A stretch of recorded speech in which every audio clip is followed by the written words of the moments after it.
EPFO 73 साल का हो गया है। पीएफ ऑफिस ने रिसेंटली क्या सुधार किए हैं, इस बारे में आज की प्रेस रिलीज को हम पढ़ेंगे। इसमें हम जानेंगे कि मनसुख मांडविया जी ने क्या बातें कही हैं ईपीएफओ के बारे में, जो कि एज ए पीएफ मेंबर आपको इफेक्ट करने वाली है। नमस्कार, मेरा नाम सागर है। मैं एक पीएफ कंसल्टेंट हूँ। बारीकी से नज़र रखता हूँ पीएफ से जुड़े किसी भी अपडेट, किसी भी बदलाव के लिए। यहाँ पे ये YouTube लाइव किया गया था, जहाँ दिख रहा है 4 घंटे, लेकिन ये 1 डेढ़ घंटे का ये हुआ था। इसके अंदर में ये जो आपको नज़र आ रहे हैं, ये है CPFC, central provident fund commissioner.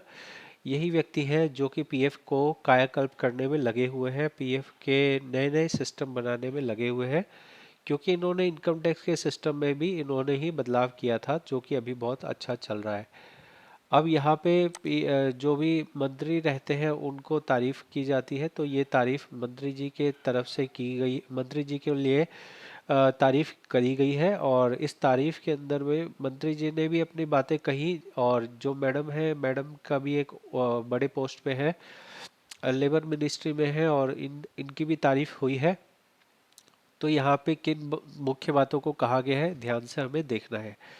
मैं यहाँ इंग्लिश में पढ़ के बता रहा हूँ, इसका लिंक आपको डिस्क्रिप्शन में मिलेगा, आप हिंदी में भी पढ़ सकते हैं। कहा गया है कि सबसे पहला बोला गया, union labour ministry launch employ enrolment scheme. ये स्कीम का क्या है कि अगर आपने कोई कर्मचारी रखा है लेकिन आपने उसको दिखाया ही नहीं, तो उसको आप दिखा सकते हो, आपको पेनल्टी कम लगेगी।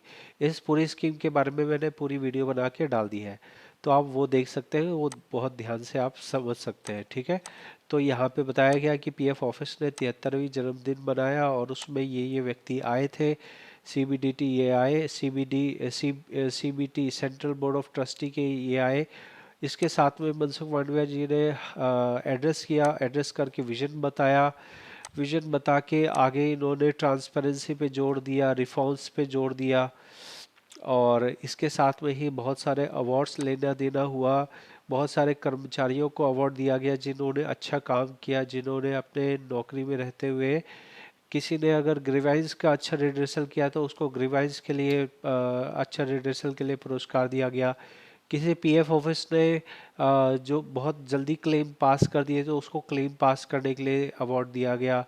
किसी पीएफ ऑफिस ने अच्छी रिकवरी करी, जो कंपनियां होती है वो अगर नहीं पैसा दे रही और उसने रिकवरी अच्छी कर दी, तो उस पीएफ ऑफिस को रिकवरी अच्छी करने के लिए अवार्ड दिए गए।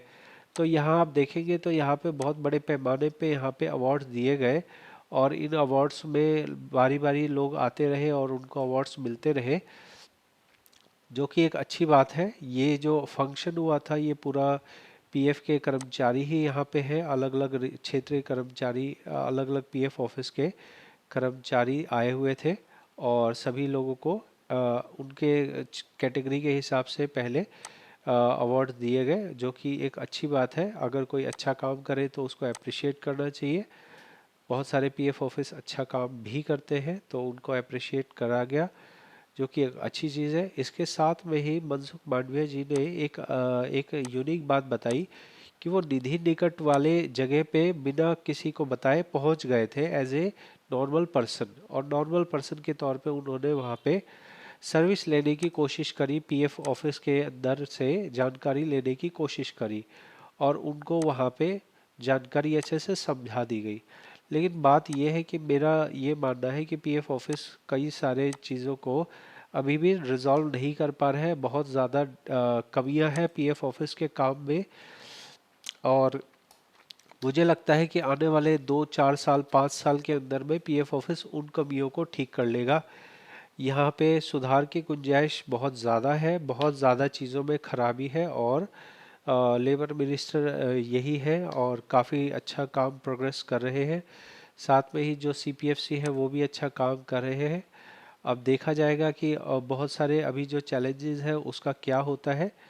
आपका अभी पीएफ ऑफिस के बारे में जो नए बदलाव आ रहे हैं उसके बारे में क्या सोचना है, ये न्यूज़, ये अपडेट आपको कैसा लगा है, ज़रूर कमेंट में बताएं। मेरा यही होता है कि जो आपको जानकारी होती है वो प्रॉपर जानकारी मिल सके। 1 तारीख को ये हुआ है, और 3 तारीख को मैं बना रहा हूँ। कोल्ड होने से नाक बंद हो जाता है, फिर बोलने में दिक्कत होती है, लेकिन और मैं कितना लेट कर सकता था। 1 तारीख का न्यूज़ 3 तारीख को तो देना ही है, इसलिए आपको ये जानकारी कैसी लगी है ज़रूर बताएं। साथ में ही लाइक शेयर सब्सक्राइब ज़रूर करें।